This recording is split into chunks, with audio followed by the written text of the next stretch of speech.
vamos a completar el modelo de raro. Veamos la probabilidad de incumplimiento.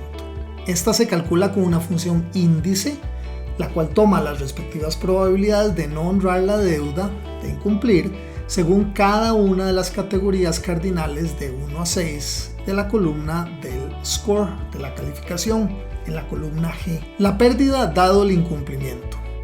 Basilea II recomienda a los entes de supervisión que este parámetro sea regulado. En este ejemplo, el tipo de garantía de la operación, sea fiduciaria, hipotecaria, prendaria o de pignoración, que tenga asociada una pérdida porcentual dado el incumplimiento. Con la función buscar V, buscamos la tercera columna de pérdida dado el incumplimiento para cada una de las categorías de garantía. Esta representa el dato modal, es decir, según información histórica. Por ejemplo, la pérdida más frecuente en operaciones de garantía fiduciaria es del 91%. O sea, históricamente apenas se logra recuperar un 9% del valor incumplido para operaciones fiduciarias. O bien, ese es el dato suministrado por el regulador. De esta forma, esta columna de PDI, pérdida dado el incumplimiento modal, asume un valor determinista. Es decir, todos los créditos que entren en incumplimiento asumen un valor porcentual fijo y único para su pérdida. Una manera alternativa de estimar tal pérdida dado el incumplimiento es que la misma sea estocástica, es decir, que se admita la variabilidad o incertidumbre en el cálculo de tal valor durante un eventual proceso de simulación. Para eso usaremos una distribución PERT.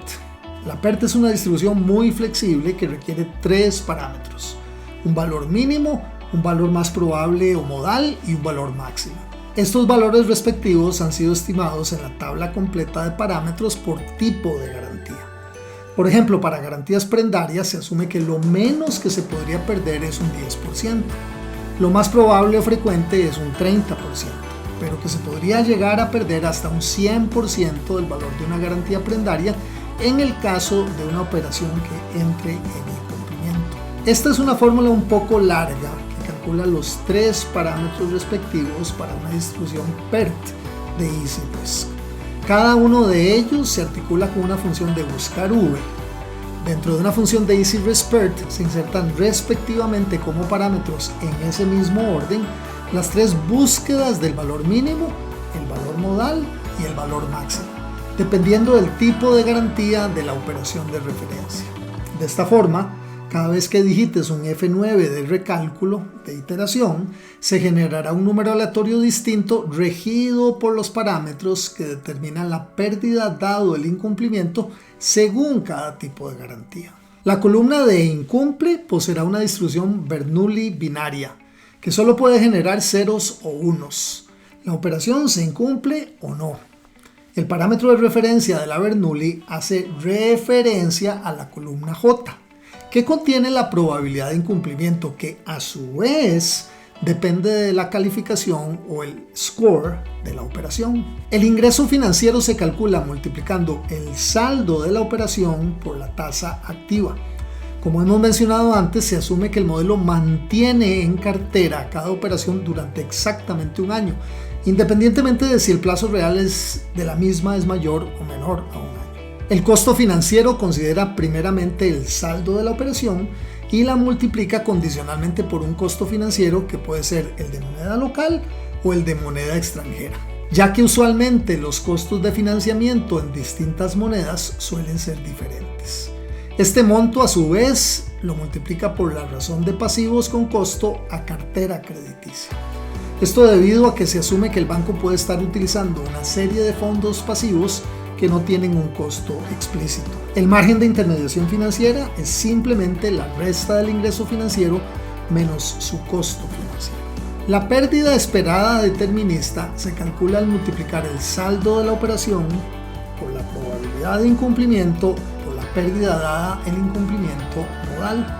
Este cálculo determina el castigo que se le asigna a cada operación, incumpla o no incumpla eventualmente.